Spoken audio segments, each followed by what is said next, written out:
Someone cuts you off. You slam the brakes. Your heart jumps.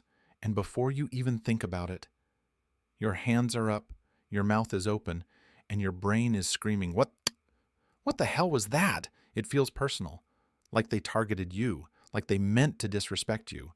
But what if they didn't? What if, as Tom Vanderbilt explains in his book Traffic, Why We Drive the Way We Do, it was just a mistake? Let's talk about road rage, psychology, and why driving feels so much more personal than it actually is. We all make mistakes behind the wheel. We miss blind spots. We misjudge distances. We turn a little too sharply or merge a little too fast. But when we make a mistake, we say things like, I didn't mean to. It was just a moment. I was distracted. I'm sorry. We want others to judge us by our intentions. But when someone else makes that mistake, we don't assume they were distracted. We don't think it was a moment of forgetfulness. We assume it was aggressive, disrespectful, personal. And that's the disconnect. Tom Vanderbilt calls this one of the core psychological problems of driving. We judge others by their actions, but ourselves by our intentions. Behind the wheel, you rarely see another person's face. You can't hear their apology. You don't know what's going on in their life. All you see is a move, and your brain fills in the story. They didn't signal? They're reckless. They merged suddenly. They're rude. They braked hard. They're out to annoy me. But maybe they're just late, or lost, or distracted by something serious. And just like you've done 100 times, maybe it was just a slip, not a statement. So why does it feel personal? Because driving, strangely, is one of the most emotionally intense things we do.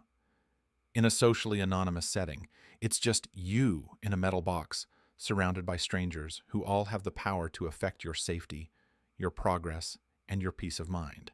So when something goes wrong, even slightly, it doesn't feel neutral. It feels like an attack, even though the other driver doesn't know you, doesn't care about you, probably didn't even see you.